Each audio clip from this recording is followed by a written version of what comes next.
Viewers a very warm welcome this show. मैं हूं कामरान शाहिद। राना सनाउल्लाह हम में नहीं रहे, मीन्स हम आज़ाद नहीं रहे और जेल में चले गए हैं। राना सनाउल्लाह साहब का जेल में जाने का बड़ा पुराना था, वैसे तो उन्होंने जाना था जेल में, सानिया मॉल्टाउन पर उन्होंने जेल में जाना था, खालिद तज़ीब के उनके ताल्लुकात पर उन्होंने जेल में जाना था, चौधरी शेर अली आपी शेर अली के वालिद के इल्ज़ामात कत्ल के मुबैना वाक़यात पर उन्होंने जेल में जाना था। लेकिन वो जेल में गए भी तो किस इल्ज़ाम में कि मंशियात के ज़िम्मे में पकड़े गए, उनसे मंशियात बरामद हुई, मोटरवे पर उनको अरेस्ट किया गया। कोई इसका इंडिपेंडेंट गवाह नहीं है अभी तक कि देखा जाए कि राना सनाउल्लाह वाकई हीरोइन जो है वो स्मगल करने के इल्ज़ाम में जो है वो सही मुलविस है या सही मुलविस नहीं है। उनकी जो सिक्योरिटी थी बताया गया वापस ले ली गई थी कुछ दिन पहले, और इसलिए अभी तक कोई इंडिपेंडेंट ज़राया ऐसा नहीं जो बता सके कि कार्रवाई जो है ये क्रेडिबल है, मोतबर। अपोजिशन शोर बचा रही है, रो रही है, ढोल बजा रही है ऑब्वियसली, और गवर्नमेंट जो है वो शादियाने बजा रही है। लेकिन मैं आपको बात बताऊँ, बहुत अरसा पहले जब शायद प्राइम मिनिस्टर भी नहीं बने थे इमरान साहब, जब राना सनाउल्लाह साहब वज़ीर कानून थे पंजाब गवर्नमेंट के दौर में, तभी इमरान साहब ने ये कह दिया था कि वो क्या करने जा रहे हैं, राना सनाउल्लाह के साथ क्या करेंगे। अगर उनको मौका मिल गया वो सुन लें और देख लें ज़रा। राना सनाउल्लाह सुन लो, तुम्हें राना सनाउल्लाह तुम्हें मूंछों से पकड़ के जेल में लेके जाऊंगा। यार दोबारा चलाएं जरा इसको भाई, समझ ही नहीं आया क्या हुआ। राना सनाउल्लाह सुन लो, तुम्हें राना सनाउल्लाह तुम्हें मूंछों से पकड़ के जेल में लेके जाऊंगा। चलो बाकी सब कुछ तो ठीक था, मैं दोबारा इसलिए सुनवाया कि ये मूंछों से पकड़ के जेल में ले जाने वाली बात थोड़ी मुझे लग रहा है कि बहुत ही पर्सनल हो गए इमरान साहब। या तो उनको उनकी मूंछों में बहुत नाज था क्योंकि मूंछें इतनी ज़बरदस्त हैं कि खींचेंगे भी तो वो उखड़ेंगी नहीं वहाँ से और जेल पहुँच जाएंगे। बहरहाल मूंछों से पकड़ा या नहीं पकड़ा, राना सनाउल्लाह जो है इमरान खान साहब के ख्वाब के मुताबिक ताबीरन जेल के अंदर है। आज राना साहब को जब जेल में पेश किया गया, उनका रिमांड दे दिया गया और उनको जेल मुंतकिल कर दिया गया, तो उन्होंने आज क्या कहा ज़रा सुन लेते हैं। ये जुल्म है और जुल्म की हुकूमत शर्म आनी चाहिए उसे।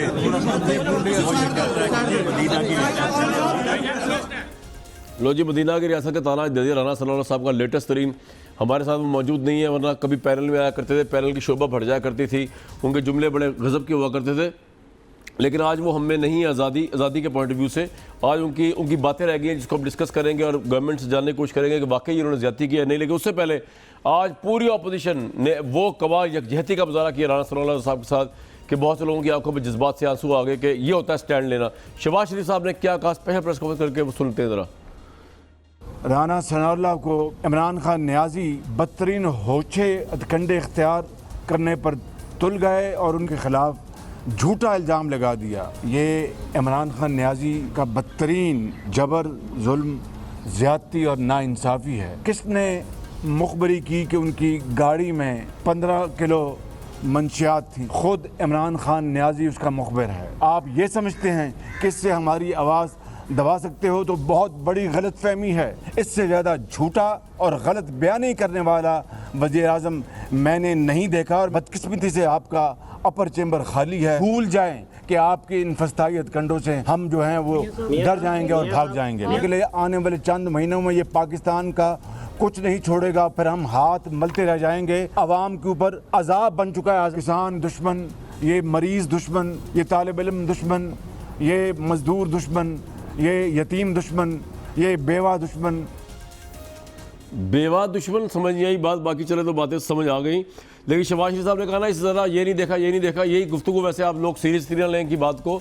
यूसुफ रज़ा गिलानी और जरदारी साहब इन सब के मतलब यही बातें किया करते थे। लेकिन बहरहाल कायरा साहब ने भी कमाल हिम्मत का मुजाहरा किया और वो दलाइल दिए कि शायद जरदारी साहब अगर मंशियात केस में पकड़े जाते तो इतने हक में दलाइल न देते जितने आज कायरा साहब ने राना साहब के लिए दे दिया। सुन लें ज़रा। कल राना सनाउल्लाह साहब को गिरफ्तार किया गया है, वो तो बड़ा भूंडा काम है। हेडक्वार्टर ले जाके बताया जाता है कि आपकी गाड़ी से हेरोइन बरामद हो गई है। क्या कोई इंडिपेंडेंट विटनेस है? क्या उसकी फुटेज बनी? क्या इनको नहीं पता था कि इस पे हंगामा होगा? ये अकली दलील नहीं है कि राना सनाउल्लाह ने इस तरह किया हो। 5 दिन कबल, ये 6 दिन कबल उनसे जो सरकारी सिक्योरिटी उनको दी गई थी वो विड्रा कर ली गई। सरकारी गार्ड होते तो सरकारी गवाह होते, सरकारी गवाह होते तो शायद ये ड्रामा पूरा ना हो पाता। राना सनाउल्लाह को इन बातों से दबाया नहीं जा सकेगा। ये हथकंडे अपोजिशन की जबान बंद नहीं कर पाएंगे। हम इस अमल की शदीद अल्फाज में मजम्मत करते हैं। डार साहब, वैसे इंसान को कोई थोड़ा सा लिहाज होता है, कोई थोड़ा अपने कुलीग की इज़्ज़त व एहतराम होता है, कोई तकरीम होती है। आप लोगों ने क्या किया? मतलब राना सनाउल्लाह बेचारा आपको इतना खुटक रहा था, ना आपको नैब का कोई केस मिला उनका, ना उनके मुबैना प्लाजे का केस मिला, ना उनका कोई और चीज़ मिली, तो आपने उनको मंशियात का स्मगलर बना के, ड्रग डीलर बना के आपने वो जो थे पिंडी के कौन हमारे भाई साहब जिनको एफिड्रिन केस के अंदर किया गया था, उनको फिर बाद में अदालत ने ऑब्वियसली बाहर निकाल दिया, आपने इनको अंदर कर दिया। मतलब थोड़ा सा बंदा यार को लिहाज ही कर लेता है, और आपकी बातों में ना अक्ल है ना दलील है, अपोजिशन कह रही है, और आप तो वैसे ही मरीज दुश्मन, यतीम दुश्मन और बेवा दुश्मन लोग हैं। हाय ले रहे हैं आप लोगों की, आज राणा साहब की फैमिली और नून लीग पीपल्स पार्टी की हाय आप पे पड़ रही है, आपका होगा क्या? मैं तो ये सोच रहा हूँ। देखिए कामरान, मैं समझता हूँ ये ज़्यादती है कि अगर आप सब कुछ एहतसाब को ले लें, वो भी हमारे ऊपर डाल दिया जाता है जी, पॉलिटिकल विक्टिमाइजेशन हो रही है। आज राना सनाउल्लाह साहब पकड़े गए हैं, वो भी हम पे डाले जा रहे हैं जी, ये पॉलिटिकल विक्टिमाइजेशन हो रही है। मैं क्लिप देख रहा था, आपने मेरे लीडर इमरान खान साहब का क्लिप दिखाया जी, मैं राना सनाउल्लाह को मूंछों से पकड़ के जेल में डालूंगा। मेरा नहीं हाल किसी ने भी आज उन्हें मूंछों से पकड़ा है।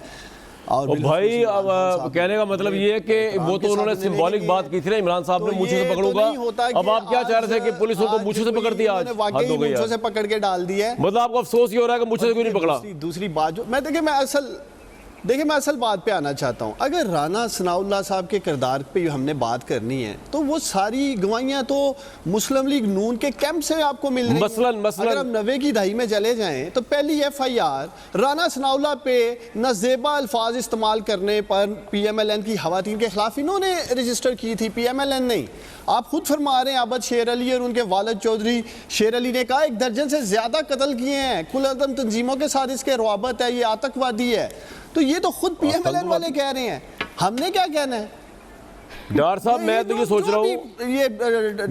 रहा हूँ कि एक तो मैं आतंकवादी को हज़फ करता हूँ, क्योंकि हम हिंदुस्तान में नहीं बैठे, पाकिस्तान सिलेक्टेड वर्ड हज़फ हो जाता है, तो आतंकवादी को सबसे पहले हज़फ करता हूँ मैं आज प्रोग्राम में। दूसरी बात ये है कि मैं आपसे ये कहना चाह रहा हूँ डॉक्टर साहब कि आप कब से आपका बयानिया जो है वो नून लीग, आबिद शेर अली, पीपल्स पार्टी के बयानिए को ओन करने वाला बयानिया बन गया? आपको एविडेंस की बात करें, कुछ सेंस की बात करें। इतना अहम तरीन लीडर पीपल्स PMLN का वो इतना बेवकूफ़ है, इतना पागल है, वो उसको पता भी है, वो 2 हफ्ते पहले प्रोग्राम्स में कह रहा है कि इमरान खान मेरे पीछे पड़े हुए गिरफ्तार, वो इतनी मंशियात भर के अपने साथ लेके जा रहा होगा। मतलब वो इतना तेज़ आदमी, घाक आदमी सियासत में, वो इतना बेवकूफ़ है। वो देखिए मुझे ऐसे लग रहा है कि राना सनाउल्लाह शायद समझ रहे थे कि आज भी पंजाब में उनकी हुकूमत है, आज भी चीफ मिनिस्टर शहबाज शरीफ साहब हैं, तो ये तो ANF वाले बेहतर बता सकते हैं जो भी रिकवरी की है। लेकिन हमारा इस अमल से कोई लेना देना नहीं है। हमें क्या ज़रूरत है राना सनाउल्लाह साहब की? हमारी नज़र में क्या पॉलिटिकल पॉइंट स्कोरिंग हो सकती है, हम उन्हें क्यों पकड़ेंगे? मैं आपको बताता हूँ क्यों ज़रूरत है आपको, मैं आपको बताता हूँ क्यों ज़रूरत है। अपने घर की सीट वो हार गए थे। मैं आपको बताता हूँ, देखिए पाकिस्तान के अदारे कामरान, पाकिस्तान के अदारे आज़ाद हैं, अदालतों ने फैसला करना है। अगर उन्होंने कोई ऐसा अमल नहीं किया, उस गाड़ी में ड्राइवर होगा, कुछ ना कोई तो उनके साथ होगा, वो कानूनी तौर पर अपनी जंग लड़ सकते हैं। पाकिस्तान की अदालतों पर उन्हें इत्मीनान यार डॉक्टर साहब आप भी जानते हैं पाकिस्तान में पुलिस जो है वो करती क्या है, मंशियात रखना, घरों से बरामद करना, पाना चोरी के केसेस, भैंस चोरी के केस। ये काम करे ना जी, आप फिर एक काम करें, जो गली मोहल्ले में मंशियात बेची जा रही है उनको भी छोड़ दें। जो गली मोहल्लों में मुर्गी चोर हैं, साइकिल चोर हैं, छोटी छोटी चोरियों पर वो जेलों में भरे हैं। यहाँ अरबों के डाके डाल के फलूदे वाले के अकाउंट में, कुल्फी वाले के अकाउंट में, मुश्ताक चीनी वाला, मंजूर पापड़ वाला पकड़े जा रहे हैं ये सब। तो ये कहना पॉलिटिकल विक्टिमाइजेशन है। इनकी टीटियां क्या इमरान खान ने लगवाई थी? क्या फलूदे वाले के अकाउंट में इमरान खान ने अरबों रुपए डाले थे? हर चीज में इमरान खान, हर चीज में इमरान खान। ये अपने आप को भी देखें, अपना एहतसाब भी करें या कुछ दें। अब इनको पूरा मौका मिल रहा है, इनके केसेस पाकिस्तान की अदालतों में है। अगर इन्होंने लूटमार नहीं की, इन्होंने मंशियात फरोशी नहीं की, तो अपना मुकदमा जाकर अदालत में लड़ सकते हैं। वैसे अजीब बात है, आपने पंजाब के नून लीग के एक अहम तरीन लीडर को, आपने पंजाब में नून लीग अहम तरीन लीडर को एक आम चरसी अफीमी, गाड़ी चोर, साइकिल चोर, उसके साथ मिला के तो आप आर्गुमेंट दे रहे। एविडेंस आपके पास है कोई नहीं? रूल ऑफ लॉ की बात करेंगे कामरान साहब, जब फिर आप रूल ऑफ लॉ की बात करेंगे, फिर कानून से बालातर कोई नहीं है। तो कानून से बालातर जो ताहियात नाअहल हुआ जहांगीर तरीन साहब, वो ज़राअत में प्रेस कॉन्फ्रेंस किस तरह कर रहे हैं, प्राइम मिनिस्टर हाउस में वो क्या कर रहे हैं, आपकी पार्टी में वो क्या करते फिर रहे हैं, उनका ताल्लुक है, वो उनको मुबैना तौर पर डिक्लेयर किया गया, उन्होंने गलत बयानी की, कोर्ट के साथ झूठ बोला उन्होंने। वो क्या कर रहे हैं आपके साथ? देखिए कामरान, देखिए पहले बात सुनो। मुझे एक तो बड़ी खुशी होती है, आपका हर प्रोग्राम में जहांगीर तरीन का जरूर जिक्र होता है। चलें, वो इतने बड़े लीडर हैं, आप उनको इतनी रेटिंग देते हैं। नहीं, आप मेरे पे रख के गलत बात ना करें। मैं उनको कोई इतनी बड़ी रेटिंग नहीं दे रहा। मैं कह रहा हूँ कोर्ट में कोर्ट ने जिसको कहा, इसलिए मैं आपको अब इसलिए क्योंकि आप दलाइल वो देते हैं कि मुझे मजबूर होकर बताना पड़ता है कि कोर्ट में उनको झूठा करार दिया गया है। चलो ठीक है जी, मैं तो आपसे भाई आपके आगे हाथ जोड़ता हूँ। मैं तो आपको दिया गया है, उसके ऊपर फिर एक अलग प्रोग्राम हो जाएगा। सारे मेरे पास इतना टाइम है डर भाई, मेरे पास इतना टाइम नहीं कि जिस बंदे को कोर्ट ने नाअहल करार दिया हो, कहां राणा ताहियात में पूरा प्रोग्राम करूं उसमें।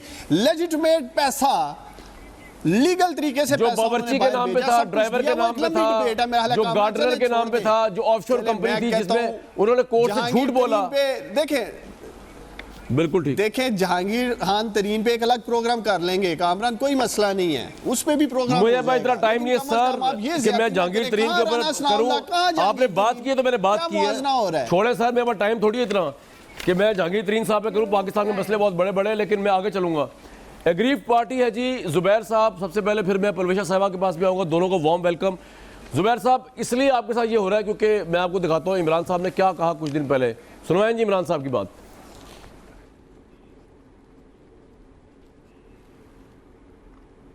तो मेरे ऊपर प्रेशर था मुल्क को स्टेबल करने का। अब अल्लाह का करम है कि पाकिस्तान अब स्टेबल हो गया। अब मैंने इनके पीछे जाना है, मैं अब इनसे जवाब मांगने लगा हूं। मेरी जान भी चली जाए ना, मैंने इन चोरों और डाकुओं को नहीं छोड़ना। ये मेरा अपनी कौम से वादा है। बात यह है कि इमरान खान साहब डशिंग लगे। जुबैर साहब, अब इकॉनमी होगी स्टेबल बकौल प्राइम मिनिस्टर के, अब उन्होंने आप लोगों को नहीं छोड़ना। मंशियात फरोश, स्मगलर, मुबैना तौर पर राना सनाउल्लाह टाइप लोग, उनके बकौल उनको उन्होंने छोड़ना नहीं। अब आप खैर बुला लें अपनी।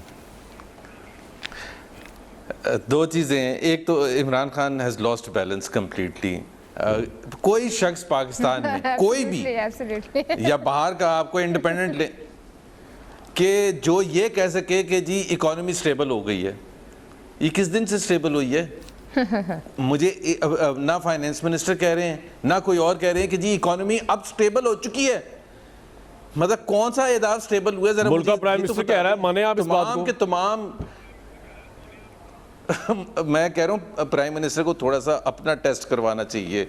मेरा ख्याल है एक दिन पार्लियामेंट में राना सनाउल्लाह ने ये कहा था कि मेरा ख्याल है प्राइम मिनिस्टर को भी एक अपना इलाज कराना चाहिए, ताकि वो अगर वो ये देख रहे हैं, अभी तक तो इसमें कोई डिसएग्रीमेंट नहीं था, ऑपोजिशन में भी, मीडिया में भी, सब जगह, और चीफ जस्टिस साहब और आर्मी चीफ सब ये कह रहे थे और कह रहे हैं कि जी इकॉनमी बहुत ख़राब है। उसमें ये ज़रूर है कि जी आपस में डिसएग्रीमेंट किसकी वजह से, लेकिन ये कोई भी नहीं कह रहा है कि अब स्टेबल हो गई है। तो एनीवेज बात ये है कि जी कामरान साहब, जनाब, हमारे लिए Imran Khan is a fascist. ये एक वन पार्टी स्टेट राइज करना चाहते हैं। फैसिस्ट जो जिस तरह के हिटलर थे या मुसोलिनी थे, वो क्योंकि उनकी बातें आप सुन लेना। पहले आपने इलेक्शन से पहले उन्होंने कहा कि जी मैं इनको कैसे पकड़ के अंदर, और सिर्फ उन्होंने नहीं, उनके लिए नहीं कहा मैं अभी मेरे पास नहीं होगा, मतलब मेरे जैसे बंदे के लिए जो उन्होंने अल्फाज पब्लिक में यूज़ किए थे, मतलब आई थिंक नॉर्मल लीडर नहीं इस्तेमाल कर सकता। इलेक्शन होने के बाद उन्होंने बार बार ये कहा कि मैं छोड़ूंगा नहीं।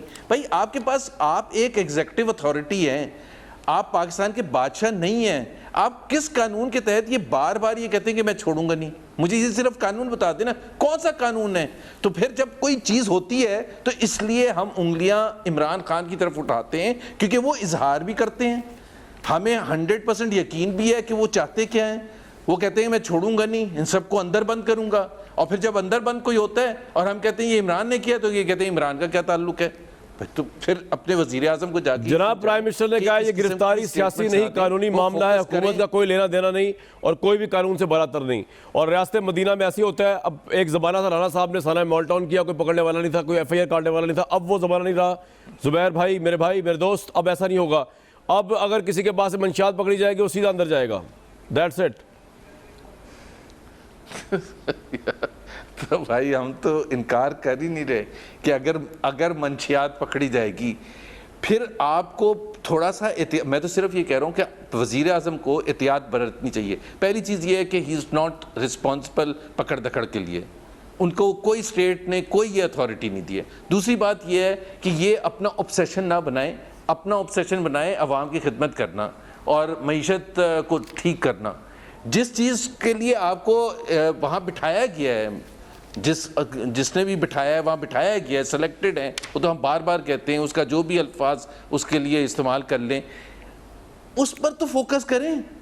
कौन सा अहदाफ अचीव किया? अभी आज 2 जुलाई है ना, टैक्स सबसे ज़्यादा शोर में जाते थे ना, टैक्स सही नहीं कलेक्ट होता। पिछले साल के मुकाबले में जो नून लीग का मुकाबले में आपने माइनस कर दिया है, सबके बावजूद माइनस में, टैक्स टू जीडीपी माइनस में। कोई एक अहदाफ आप उठा लें, जीडीपी उठा लें, इन्फ्लेशन डबल आज आ गया है, एग्जैक्ट फिगर्स आ गए, डबल है जहां से छोड़ा था। सो आपने तो बेड़ा गर्क कर दिया है पूरी मईशत का, और अब आप खड़े होकर कह रहे हैं आप जब स्टेबल हो गई है। मतलब अगर तो वो उन्होंने सही ये सोच के कहा है तो फिर इस कौम पर रहम ही अल्लाह मियाँ करे। राइट, तो आप ये कह रहे हैं कि आपने तो खैर प्राइम मिनिस्टर के बैलेंस के मुतालिक बात कर दी, लेकिन मुझे पता है आप लोगों को बड़ी पॉलिटिकल वो लगी है। आपकी तो पंजाब में पार्टी टूट रही है ज़ुबैर साहब, आप उसको तो आप संभालें उसको, आप इनसे क्या लड़ेंगे? आपके तो 20 MP प्राइम मिनिस्टर से मिलनी है, 20 और मिलने वाले हैं, उसके बाद फॉरवर्ड ग्रुप बन जाना, अल्लाह खैर सल्ला, आपने फिर हाथ बलते रह जाना है, फिर राना सनाउल्लाह साहब बाहर हो जाते तो क्या फ़र्क पड़ेगा?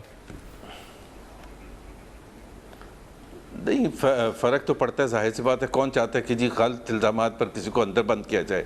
कामरान, ये जो सियासत हमारे यहाँ 90 की दहाई में और उससे पहले भी होती थी, हम समझ रहे थे कि ये सब कुछ ठीक हो गया है, चाहे वो मीडिया पर कर्व्स हों, चाहे वो अपोजिशन की पकड़ धकड़ हो, और चाहे ये इस किस्म के जो आपको याद होगा कि चौधरी ज़हूर इलाही पर भैंस चोरी का इल्ज़ाम लगा था और जुल्फ़िकार अली भुट्टो पर कत्ल के इल्ज़ाम में उनको फांसी दी गई थी, तो वो हम समझे थे कि वो तारीख़ ख़त्म हो गई है और पाकिस्तान एक मैच्योर कंट्री बन चुकी है और अब आगे चलेगी। इसका ये मतलब नहीं है कि हम कह रहे हैं कि अकाउंटेबिलिटी ना हो, लेकिन अगर आप ये अभी जो आपने जहांगीर तरीन के बारे में पूछा था, एक तरफ तो उनको उसी सुप्रीम कोर्ट ने डिक्लेयर किया कि जी ये पकड़े गए, मतलब वो तो उन्होंने ये कहते हैं ना बार बार पापड़ वाला फलाना, भाई उसकी इब्तिदा जो की थी इस किस्म की फाइनेंशियल मिसमैनेजमेंट की, वो जब जहांगीर तरीन मिनिस्टर थे और उन्होंने SCCP को लेटर लिखा और अपना ये जुर्म माना कि मैंने माली और खानसामे के नाम पर अकाउंट। जुबैर साहब, मैं आपको एक चीज़ पढ़ के सुनाता हूँ।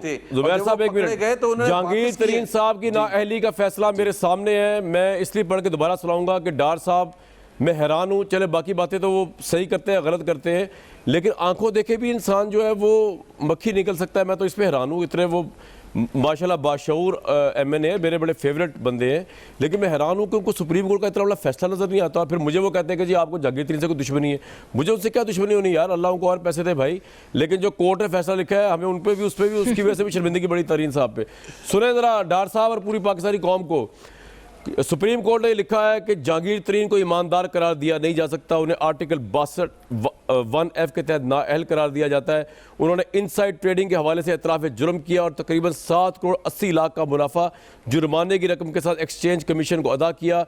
नाम पर चोरी छुपे खरीद कर खिलाफ वर्जी, उन्होंने खुफिया हसास और अंदरूनी मामूलात की बुनियाद पर यूनाइटेड शुगर मिल्स के हिस्से अपने ड्राइवर और बावर्ची के नाम पर चोरी छुपे खरीद कर कानून की खिलाफ वर्जी की। मुल्क की आला तरीन अदालत के सामने जहांगीर तरीन ने सच नहीं बोला, यानी कि झूठे साबित हुए हैं वो। आप किस तरह आप डिफेंड करते हैं? मैं जाऊंगा पलविया साहबा के पास, 1 मिनट पलविया साहब ठहर जाइएगा। आप किस तरह डिफेंड करते हैं उनको यार? मैं तो आप पे हैरान हूँ। नहीं, अब कामरान छोड़ दें, सुप्रीम कोर्ट पे आ जाए। अब सर डार साहब आप सुप्रीम कोर्ट पे आप आए, इस फैसले को मैं उठा के बाहर फेंक दूं? सुप्रीम कोर्ट के फैसलों का देखिए, इसी सुप्रीम कोर्ट ने, मैं सुप्रीम कोर्ट के फैसलों का एहतराम करता हूं, इसी सुप्रीम कोर्ट ने आपके डिफेंस मिनिस्टर को अकामा रखने पे आपके फॉरेन मिनिस्टर को छोड़ दिया। सिमिलर केस था, मेरा मानना था, मैं भी समझता था कि ख्वाजा आसिफ पे GIT बनेगी, उन्होंने फॉरेन अकाउंट्स। डार साहब मैं आपसे बात कर रहा हूं जहांगीर तरीन के सुप्रीम कोर्ट की वर्डिक्ट की, आप लेके ख्वाजा आसिफ की तरफ। मुझे बताएं, मैं तो समझता हूं कि ख्वाजा आसिफ के ऊपर आर्टिकल 6 लगना चाहिए। आपका डिफेंस मिनिस्टर 20 लाख रुपए की जॉब कर रहा है, बाहर 303 नंबर था उनका, लेबर कार्ड था उस कंपनी के अंदर 303 नंबर था आपका। कामरान आप क्या कहेंगे इस पे? और मैं कहता हूँ जी बड़ी घटिया हरकत की उन्होंने, लेकिन आपकी जबान से जहांगीर तरीन पे तनकीद क्यों नहीं निकलती? सुप्रीम कोर्ट ने उनको गैर ईमानदार करार दिया। जहांगीर तरीन देखिए, जहांगीर तरीन नहीं, वजह बताए ना मुझे, ऐसा क्या मसला है उनके साथ? 1-on-1 प्रोग्राम करें, आप इसका जवाब दे देना मुझे, ये मेरे सामने सुप्रीम कोर्ट का फैसला है, 1-on-1 प्रोग्राम भी कर लेंगे। मैं अपना टाइम मैंने देती हूं, करें मेरा टाइम ले नहीं, मैं आ रहा हूं आपकी तरफ। देखें, आप मुझे इसका जवाब दे देना, ये सुप्रीम कोर्ट गलत कह रही है। इमरान खान साहब की तरफ से मिली है। 1-on-1 ना करें, सुप्रीम कोर्ट के फैसले का एहतराम कर रहे हैं। एहतराम करें तो आप, वो तो ईमानदारी नहीं है, तो वो आपके रैंक्स में क्या कर रहे हैं? वो डिसीजन मेकिंग में क्या कर रहे हैं इमरान खान साहब की? लेकिन व्हाई इज ही देयर? अगर एक शख्स की, देखें मेरी बात सुने डॉक्टर साहब, इंसाफ के पैमाने दो हो नहीं सकते। आपकी बात का वजन सारा धड़म से गिर गया नीचे जब आपने जहांगीर तरीन को ना अहलियत को जस्टिफाई कर रहे हैं। अल्लाह को जान देनी है कि जहांगीर तरीन को जान देनी है सबने? आप जवाब दे दें मुझे सवाल का। देखिए, मैंने तो आपके सामने दोनों फैसले रख दिए सुप्रीम कोर्ट के। मैं आपको चैलेंज कर रहा हूं, आप ख्वाजा आसिफ वाला केस आप मुझे क्यों चैलेंज कर रहे हैं? मैं आपको जहांगीर तरीन पे चैलेंज कर रहा हूं। सुप्रीम कोर्ट ने वर्डिक्ट दे दिया है, आप उसमें बात ही नहीं कर रहे। मैं ख्वाजा आसिफ, हूं ख्वाजा आसिफ, मैं बात जहांगीर तरीन की कर रहा हूं। दूसरी तरफ मोअज़्ज़ज़ जज साहिबान का एक और फैसले की बात भी कर रहा हूं। भाई मैं उसकी बात ही नहीं कर रहा आपसे, आप इसमें बात ही नहीं कर रहे यार। मैं दूसरा फैसला भी आपके सामने परवेशा साहिबा, ये जो राणा सनाउल्लाह साहब जेल में गए हैं, तो पीपल्स पार्टी की सपोर्ट में क्यों निकल रही है? आपने तो सानिया मॉल्टन पे इन पर तबर्रा किया था, कालेदम तंजीमों के साथ इनके मामलात को आप लोगों ने सबसे ज़्यादा कंडेम किया था। तो आज एक पॉलिटिकल पॉइंट स्कोरिंग है, ये क्या है जो राणा साहब के लिए इतनी आप लोग यकजहती का इज़हार कर रहे हैं? देखिए, बात यह है कि हर मुकदमे को किसी न किसी अदालत में साबित करना पड़ता है, जब तक नहीं होता वो मुल्ज़िम होता है। अब ये बात अक्लो फ़हम से को समझ नहीं आती कि ये एक इस स्टेचर का लीडर गाड़ी में मंशियात भर के जा रहा है और उसको पता है कि वो हिट लिस्ट पर है सल्तनत न्याज़िया की, और फिर भी वो दबंग तरीके से 15 किलो के पता नहीं कितने किलो क्या कौन सी ड्रग वो लेके जा रहे हैं। अगर तो मंशियात ही पकड़नी है और मंशियात पर ही क्रैकडाउन करना है, तो ज़रा आप वो जो सूंघने वाले सुराग रसा कुत्ते होते हैं उन्हें डी चौक में छोड़ दें, फिर देखें वो कहाँ जाते हैं। डी चौक कौन से बड़े घर में जाते हैं? अच्छा। और फिर वहाँ जी डी चौक में छोड़िए और फिर देखिए ना किस तरफ रुख करते हैं वो। अच्छा। तो तमाम कौम को पता चल जाएगा जी, जो सूंघने वाले कुत्ते होते हैं एयरपोर्ट्स पे होते हैं, हर जगह होते हैं, जो मंशियात सूंघने की कुत्ते लेकर वहाँ छोड़ दें। अच्छा ठीक है, हाँ, लोगों को पता चल जाएगा कि मंशियात की बड़ी खेप कहाँ से बरामद होती है। मुझे सिर्फ ये बताइए कि ये कैसी अजीब बात है कि जो पकड़े जा रहे हैं वो तो हंसते मुस्कुराते गिरफ्तारियां दे रहे हैं, और जो पकड़ रहे हैं वो मातम कर रहे हैं। हर टीवी चैनल पे हर थोड़ी देर बाद कोई ना कोई तर्जुमान आके शुरू हो जाता है। भैया आपका ताल्लुक क्या है? अगर एक शख्स को किसी लॉ के तहत पकड़ा गया है, अगर उसने कुछ ऐसा किया है तो आप जवाब क्यों दे रहे हैं? वो इदारे जवाब दे हैं कि जिन्होंने पकड़े, आपका क्या काम है? आपका वजीर आकर कहता है कि नैब कुछ काम नहीं कर रहा, फवाद चौधरी साहब हम कर रहे हैं, हम पकड़ रहे हैं। नैब उनके खिलाफ सिफारिश करता है कि इनके खिलाफ कार्रवाई की जाए। क्या मेरे भाई बता सकते हैं उस्मान डार कोई उनके खिलाफ कार्रवाई आज तक हुई? आप बताइए, आप कैसे कहते हैं कि हम कुछ नहीं कर रहे हैं, हमारा कोई ताल्लुक नहीं? आपके अपने वजीर आज़म आपने कहा कर रहे हैं। दूसरी बात यह है कि ये लोग वो हैं जो मर्दानावार गिरफ्तारियां दे रहे हैं। आप सबको पकड़ लें, मैं कहती हूँ आप सबको, जो बचे हुए हैं उनको भी पकड़ लें। ये तो वो हैं जो गिरफ्तारियां दे रहे हैं। जब आपके लीडर पर यह मामला हुआ था मुशर्रफ के दौर में, वो तो सीढ़ी लगा के कोठा फलांग गए थे। तो आप किस किस्म की बातें करें कि मूँछों से पकड़ के अंदर डालूंगा? जो मर्द होते हैं उनकी मूँछें होती ही हैं, अगर आपके लीडर की नहीं, उनको कान से पकड़ के वक्त आएगा तो लोग डाल देंगे जहाँ डालना है। ये बातें इस तरह नहीं रहती हमेशा से एक जैसी। इस मुल्क की हिस्ट्री का मुतालिया कीजिए, ये वक्त भी एक जैसा नहीं रहता। और जो कुछ आप करने जा रहे हैं, ये ज़ियाउल हक ने कहा था ना कि मैं अगले 10 इलेक्शन जो हैं 13 अगस्त को के कुछ ऐसे गैर जमाती कराऊंगा। तो फिर क्या हुआ? क्या उसे पता था कि उसके साथ 4 दिन बाद क्या होने वाला है? ये इस किस्म की बातें इस मुल्क ने देखी, सुनी। ये वो हटकंडे और ये वही लोग हैं जो पहले भी जा चुके हैं।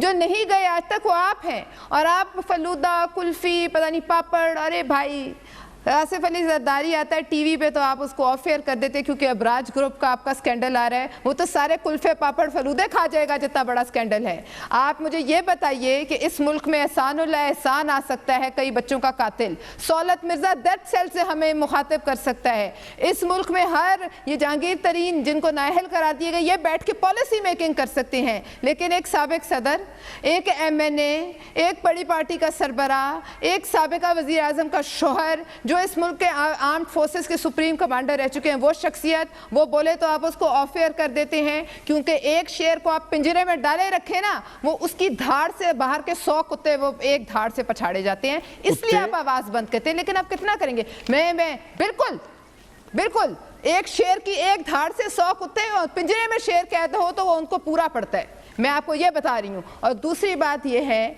कि आप ये देखिए कि लोगों का ये बजट जो है ये अवाम मुस्तरद कर चुकी है। आप पूरी मुल्क को जेल बना दें, आप 21 करोड़ अवाम जितनी बड़ी जेल कहाँ से लाएंगे? ताजर कराची के आप ही के चैनल पे अभी मैं देख रही थी, वो खड़े बैठे हुए हैं एहतजाज पर। CNG के साथ क्या हो रहा है, लोगों के साथ क्या हो रहा है, पावर लूम्स, टेक्सटाइल मिल्स, क्या क्या कहा जाए।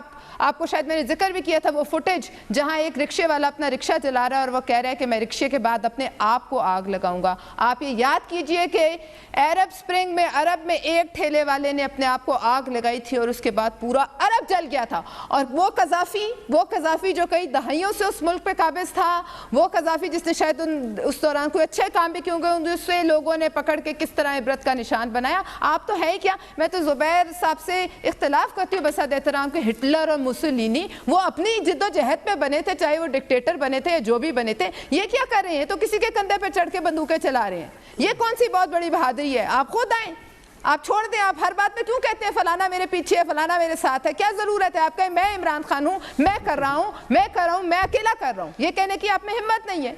आपका सहारे को सहारों के बगैर, बैसाखियों के बगैर आप ये एहतसाब भी नहीं कर सकते। तो क्या आप क्या समझते हैं अगले 2 बाकी बातें तो आपकी सारी सही थी। मैं एक मिनट डॉक्टर साहब, एक मिनट आपके पास मैं कुछ अर्ज कर सकता हूं। डॉक्टर साहब आप अर्ज नहीं फरमाइएगा, एक मिनट सिर्फ।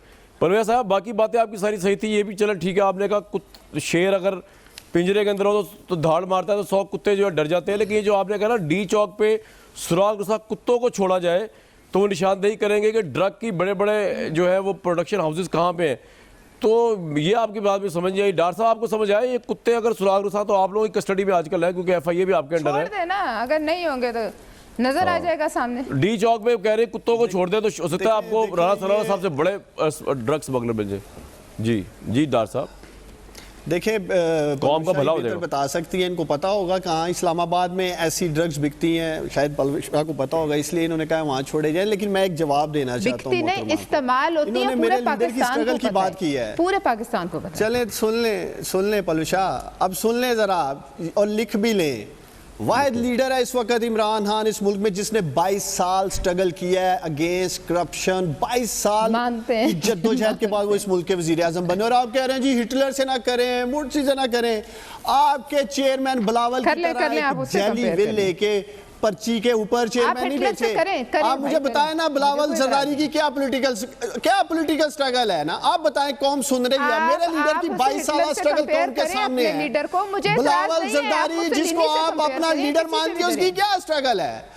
मरियम सफदर की क्या पॉलिटिकल स्ट्रगल है? सब पर्चियों पे और जेली विलों के ऊपर आप लोग लीडर ले आए हैं और आप मुआवजा कर रहे हैं मेरे लीडर इमरान खान के साथ। आप देखें जुबैर साहब बैठे हैं, कौम जानना चाहती है जुबैर साहब।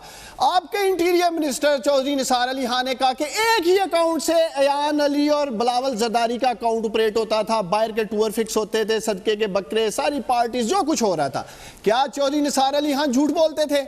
उसके बाद यही शुरू करते हैं डॉक्टर साहब, ब्रेक का टाइम हो रहा है, हम अभी पता करते हैं सारा कुछ। बस ये एक बात समझ मुझे नहीं आई कि अगर ये कह रही हैं परविया साहबा कि डी चौक पे सुराग के साथ कुत्ते छोड़ दें तो बहुत बड़े ड्रग्स के ज़खायर मिलेंगे, ये बात समझ से बाहर है। ये इसके बारे में पूछूंगा। और जो एक मुल्क की इकॉनमी का हाल है आम आदमी के लिए, इस पर बात करेंगे एक ब्रेक के बाद।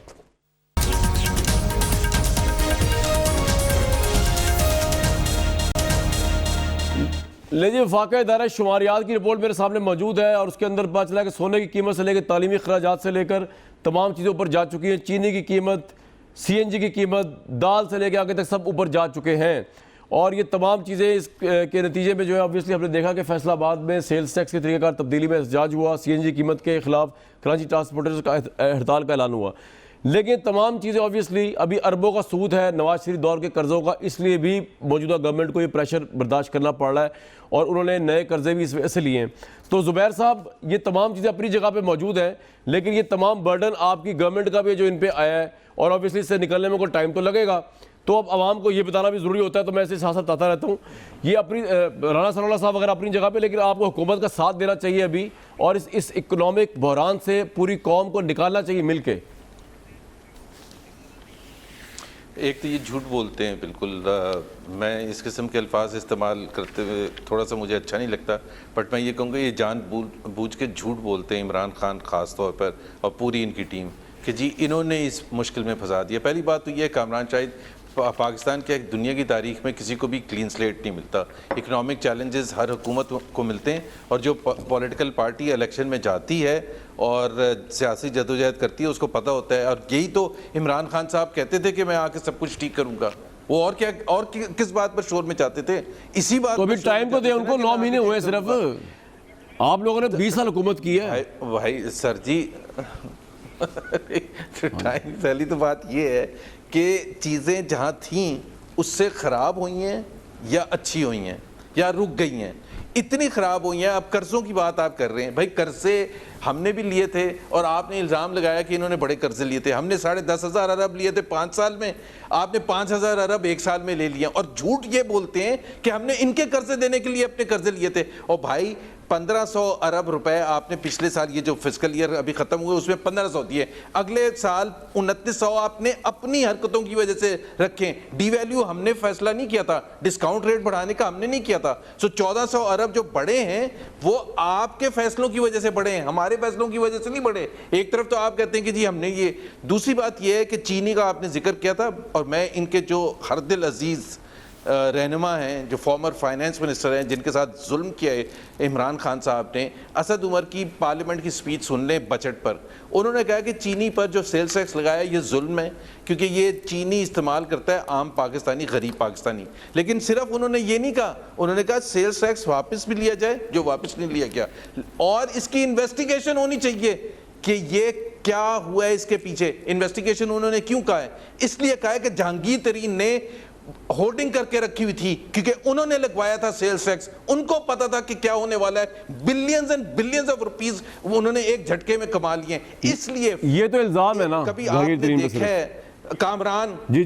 नहीं सुन लें भाई, हुकूमती ओहदेदार की तरफ फ्रंट रो में बैठे हुए कभी किसी लीडर ने ट्रेजरी बेंचेस पर यह कहा है कि इसकी इन्वेस्टिगेशन प्राइम मिनिस्टर करवाएं? आप मुझे खुद बताएं तारीख नहीं कहा। कितना सीरियस मामला है और कितने क्रेडिबल आदमी ने कहा है, तो कम से कम उसकी इन्वेस्टिगेशन करा लेना कि जहांगीर तरीन ने क्यों जखीरा अंदोजी की हुई थी चीनी की, क्यों, कैसे उनको पता था कि सेल्स टैक्स लगने वाला है, क्यों उन्होंने माल नहीं बाहर निकाला था, और जब वो सब कुछ हो गया तो अब निकालना शुरू करेंगे और बिलियंस ऑफ रुपीस का प्रॉफिट कमाएंगे। तो मेरा ख्याल है कि ये इनको खुद अपना सोचना चाहिए, इतने निकम्मे हैं। और कामरान लास्ट में मैं कह दूं कि अगर हमारा इल्ज़ाम सही गलत है कि हम कह रहे हैं कि जी इनको मौका मिलना चाहिए और सब कुछ होना चाहिए, तो हमने कहा था कि पूरी की पूरी इकोनॉमिक टीम को फारिग करें। जब आप टीम में से किसी को, अपने तमाम प्लेयर्स को निकालते हैं, finance minister, finance secretary, chairman FBR, chairman board of investment, governor state bank of Pakistan को जब आप फारिग करते हैं और ये कहते हैं पब्लिकली कि जो परफॉर्म नहीं करेगा वो बाहर होगा, तो इसका मतलब परफॉर्म नहीं किया ना। किसने नहीं किया? तो आपने नहीं किया, आपकी टीम थी, सिलेक्शन आपकी थी। आप जवाब दें कि आपने 9 महीने 10 महीने इस मुल्क के क्यों जाया किए। अब बड़े मजे से जाके फिर वर्ल्ड बैंक और IMF से इंपोर्ट करके लाके बिठा दिया, जिनका कोई इंटरेस्ट नहीं है, जो पिछले 30-40 साल हफीज शेख साहब पाकिस्तान में नहीं रहे हैं। वो आते हैं जब झंडे वाली गाड़ी मिलती है, वो आते हैं जिस दिन झंडा उतरता है उस दिन वापस चले जाते हैं, ये उनकी लॉयल्टी है। और आखिरी बात, ये बैठे ना उस्मान डार साहब बड़ी बड़ी बातें कर रहे हैं, ये इनको कहें कि ये हफीज शेख साहब और बाकिर रजा साहब जो हैं दोनों, वो उनके एसेट्स जो हैं उनका ऐलान किया जाए और वो वापस यहाँ लेके आए। इमरान खान साहब ने ही हमें सबक सिखाया ना, बाहर क्यों रखे हुए अपने एसेट्स, लेके आए ना, अगर पाकिस्तान से कमिटमेंट है तो यहाँ लेके आए, डिक्लेयर करें और बताएं कि जी हमारे राइट डॉक्टर साहब you have right to respond, मुझे सवाल पूछने की जरूरत ही नहीं है, लेकिन मैं परवेज साहब आपके पास आके ये अबराज ग्रुप स्कैंडल जरूर देना प्लीज। जी परवेज साहब क्या कह रही हैं आप, एक मिनट जी क्विकली। देखिए मैं कह रहा हूँ आपके पास भी आता हूँ मैं, तो डॉक्टर साहब जी लेट डॉक्टर साहब responded then I will come. Kamran, मुझे खुशी है जी भाई, मुझे बड़ी खुशी हुई है कि जुबैर उमर साहब जो है वो असद उमर साहब को बड़ा मिस कर रहे हैं, और ये जो इन्होंने एक तरीही जुमला आज बोला है कि वजीर आजम इमरान खान ने असद उमर के साथ जुल्म किया। जुबैर साहब, आप असद उमर के सबसे बड़े नाकदीनों में से तो आप थे, आप ही उनकी पॉलिसीज पे क्रिटिसाइज करते थे। भाई मैं पॉलिसी का करता था, पॉलिसी में करता था, इस बंदे को उसको घर भेज दिया जाए, आज वो हट गए हैं, आज आप असद उमर की तारीफें कर रहे हैं, और एक बयानिए पे तो यार कायम रहो ना, एक बयानिए पे ठीक है असद उमर चले गए हैं, आप लोग कहते थे घर भेज दो। आप मुझे ये बताएं, आप सिर्फ ये बता दें, मैं आपको चैलेंज करता हूं, आप जवाब दें, लोगों ने क्या जवाब देना, सुन लें जरा, अब सुन लें जरा। और भाई पहले बताएं ना, $8 नीचे आ गया, उसमें कोई बात नहीं की आपने, स्पेसिफिक सवाल पूछे आप जवाब दें, शुगर वगैरह पे जवाब दे दे, होर्डिंग पे जहांगीर तरीन वाली बात पे जवाब दे दे, क्या इन्वेस्टिगेशन करेंगे? वो असद उमर साहब ही देंगे ना। देखें वो नुक्ता असद उमर साहब ने उठाया, मुझसे सीनियर भी हैं माशाल्लाह, तजर्बा भी रखते हैं, वो उस पर जवाब दे देंगे। असल बात पे मैं आना चाहता हूं, देखें ये भाग नहीं सकते, आपका तज्जिया क्या है? इन लोगों ने इस मुल्क को 30,000 अरब के कर्जों के बोझ तले दबाया, ये हकीकत है, ये हकीकत है। आप बताएं जुबैर साहब, आप बताएं 4 सालों में कितनी एक्सपोर्ट बढ़ाई थी आपने इस मुल्क की, आप बताएं कौन सुन रही है?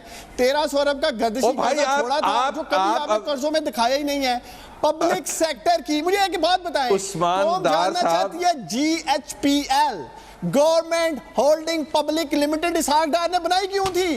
कर्जे छुपाने के लिए, लायबिलिटी साइड पे पार्क करने के लिए। हर मामले में तो आपका वजीर खजाना 2 नंबरी यार, आप लोग इनकॉम्पिटेंट भी हैं, आप उन कर्जों की इनकॉम्पिटेंट भी हैं और झूठ भी बोलते हैं, सिर्फ फिगर बोलते हैं जी 25,000 था, 30,000 का ये फिगर बोल रहे हैं। चले अच्छा डॉक्टर साहब मुझे बताएं, बात सुने थोड़े, इनको ये तो चले गए सियासत की दुनिया से, फिलहाल इक़्तिदार से, ये मुल्क के हालात कब ठीक होंगे भाई? ये जरा सोचिएगा, मैं आता हूँ आपके पास भी। परवेज साहिबा को थोड़ी सी, अच्छा चले अभी आता हूँ मैं, फिर आप अल्लाह तो मैं यकीन दिलाता हूँ कौम को, जल्द हालात ठीक होंगे। लेकिन मेरी कामरान आपसे रिक्वेस्ट है, आप मंशियात फरोशों की यार, आप करप्ट लोगों की, इन डाकुओं की तर्जमानी तो ना करें ना। मैं तर्जमानी कर रहा हूँ, मौजूद है। अगर राना सनाउल्लाह ने वाकई नहीं कुछ किया है, माशाल्लाह जो आज आपने उन्हें सपोर्ट कर दिया प्रोग्राम के शुरू में, आपने तो पहले मुझे डरा ही दिया कि वो हम में नहीं रहे, मैंने सोचा शायद अल्लाह ना करे ऐना वालों ने कुछ कर दिया उन्हें। देखे बात ये है, मैं आपको देखे कामरान, मैं अभी आपके डॉक्टर साहब मेरी बात सुने, एक मिनट ठहरे, मैं मेरी बात सुने, मैं पूरे पाकिस्तान, और मेरी बात तो सुने, मुझे कहा सर आज इतनी खुशी हुई है। अच्छा जी जी, मैं आपको बताऊं, पूरे पाकिस्तान में मैं वाहिद जर्नलिस्ट था, और बात तो सुने यार, पूरे डॉक्टर साहब एक मिनट, डॉक्टर साहब एक मिनट सुन तो लें, पूरे पाकिस्तान में वाहिद जर्नलिस्ट था। डॉक्टर साहब को दिखाइए स्क्रीन पे भाई, डॉक्टर साहब से बात कर रहा हूँ मैं, डॉक्टर साहब को दिखाएं जरा, कहाँ है डॉक्टर साहब? डॉक्टर साहब को स्क्रीन पे नहीं नजर, मुझे नजर नहीं आ रही, अब तक आएंगे नहीं, मैं आगे चलना ही नहीं मैंने। डॉक्टर साहब पूरे पाकिस्तान में वाहिद जर्नलिस्ट था जिसे सानिया मॉलटाउन की रिपोर्ट ब्रेक की थी, 13 बंदों के कत्ल का राना सनाउल्लाह साहब के मुंह पे बैठ के उनसे जवाब मांगा था। आप लोगों ने नहीं मांगा था, मैंने मांगा था। मुझे आप क्या बता रहे हैं कि जी मैं उनका वकील बन गया हूँ? मैं तो हर गवर्नमेंट के खिलाफ सवाल उठाऊंगा, चाहे वो गवर्नमेंट जिसकी जोर पे भी आई हो, अवाम की जोर पे आई हो, अपने जोर पे जिस तरह भी आई हो। मेरी बात सुने ना, और मेरी बात तो सुने, मुझे तो छोड़े, मेरी क्रेडिबिलिटी तो अवाम ने देख रही है। आपकी क्रेडिबिलिटी ये है कि जहांगीर तरीन का सुप्रीम कोर्ट का फैसला है, सर मेरी क्रेडिबिलिटी छोड़ देना, वो तो अवाम ने जज करनी है, वो तो आपने और किसी और ने, पॉलिटिशियन ने तो नहीं करनी बैठ के। इस जगह जहाँ बैठे हुए, यहाँ पहले राना सनाउल्लाह साहब बैठते थे, अब आप हुकूमत में कल वो थे, वो भी से तबर्रा किया करते थे मेरे पे, तो मुझे क्या फ़र्क पड़ता है इस बात से? आप भी वही राना सनाउल्लाह की तरह रोल प्ले कर रहे हैं, जहांगीर तरीन को डिफेंड करके, सुप्रीम कोर्ट की हद तक करके, और उनकी क्रेडिबिलिटी के ऊपर जो बातें उन्होंने की उसके ऊपर अपनी लब कुशाई ना करके, आप भी गलत को गलत नहीं कह रहे, तो आप में और किसी गलत आदमी में क्या फ़र्क है? इसका जवाब दें मुझे आप। आप एक गलत आदमी को सपोर्ट कर रहे हैं बैठ के इधर। मुझसे आप सवाल, मैंने तो सिर्फ ये कहा है कि राना सनाउल्लाह का एविडेंस अभी नहीं मिला, तो ये अजीब, अब जब आएगा तो देख लेंगे हम, तो ठीक है, हमें उनकी कोई जाती ताल्लुक थोड़ी मेरा राना सनाउल्लाह से। अब मैं आता हूँ आपके पास, एक मिनट आता हूँ भाई, अभी आप इसका जवाब तैयार करें जहांगीर तरीन का जवाब तैयार करें ना। Are you a spokesperson for Jahangir Tareen? You are a very credible young leader of Pakistan Tehreek Insaf. Why are you defending Jahangir Tareen? You are not a personal secretary of Jahangir Tareen यार। आप अपनी क्रेडिबिलिटी देखें ना, आप मुझे क्या जज कर रहे हैं बैठ के? ये नहीं है आप जहांगीर तरीन पे अभी सर, आप जहांगीर तरीन पे रहना, आप मैं आगे चलता हूँ जरा। पलविशा साहिबा, बात ये है सर, मैं आता हूँ आपके पास ना, नहीं मैं आता हूँ आपकी तरफ, मैं भी आता हूँ। बात करने दें जी बात करें जी, बात करें जी खुल के बात करें आप। देखिए कामरान, आपकी जो क्रेडिबिलिटी है वो तो लोगों ने जज करनी है, जो आपके व्यूअर्स हैं इनकी क्रेडिबिलिटी पूरी आवाम इस वक्त जज कर रही है। ये किसी चौक चौराहे, किसी सड़क, किसी अवामी जगह पर मैं ये क्लेम करती हूँ नहीं खड़े हो सकते आज के हालात में। लोग इन्हें जो है इनको लिंच कर देंगे। दूसरी बात इन्होंने मुझसे पूछा बिलावल साहब, मैं दावत देता हूं, अब आप सुन ले ना डार साहब, अगर मैं आऊंगी ना यार, आपकी दावत, मैं आपको दावत दे रहा हूं, अब आपको आना होगा। कामरान शायद प्रोग्राम करेगा सियालकोट में, मैं आपको भाई पता चल जाएगा सियालकोट के अवाम कितनी मोहब्बत करते हैं।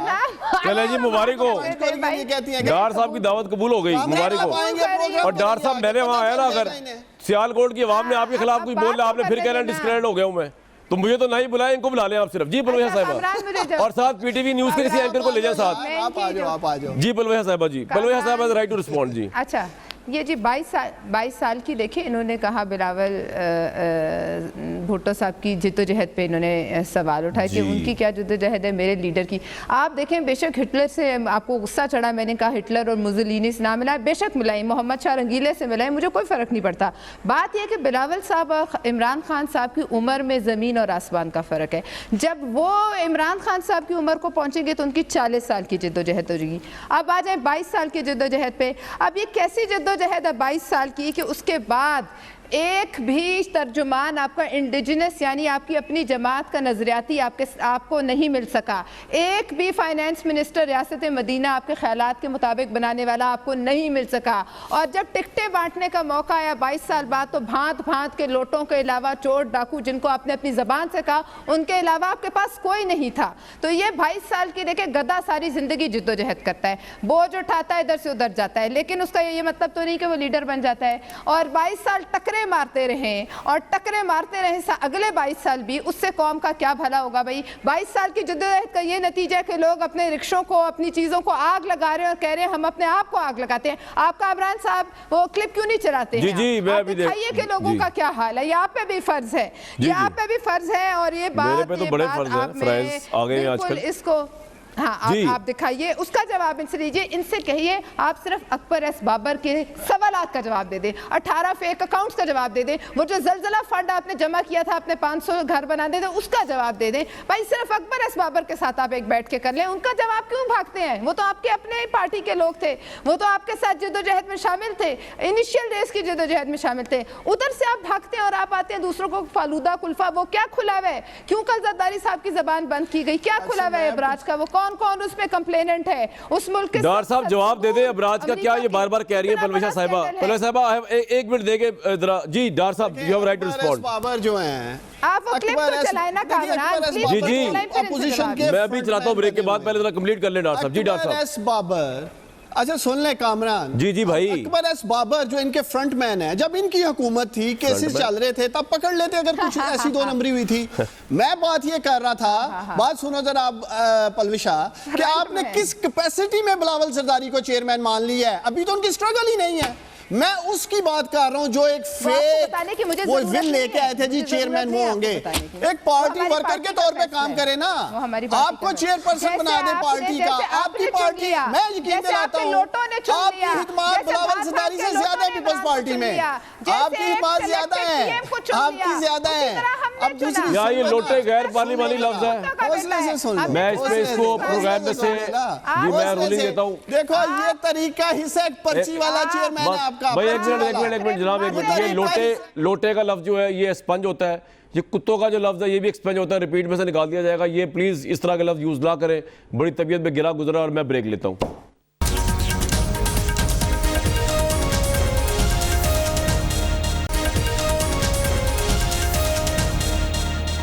दुनिया न्यूज़ का और इस प्रोग्राम का एजाज़ है कि नून लीग की गवर्नमेंट के दौर में जब राना सनाउल्लाह साहब ऑल इन ऑल थे, हमने यहाँ से सानिया मॉल टाउन के 13 मासूमीन कत्लों का आवाज़ उठाई और वो आज भी उनको मुतालबा उस पर सज़ा नहीं हो सकी। राना साहब मरकज़ी मुल्ज़िम है उसके अंदर, जस्टिस बाकी की रिपोर्ट में और शहबाज शरीफ साहब भी।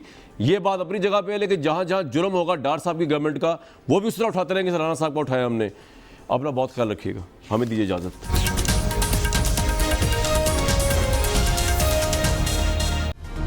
Hi, it's Sayyeda Shanaz here. Thank you for watching Dunya News. For more videos and updates, don't forget to click the subscribe button.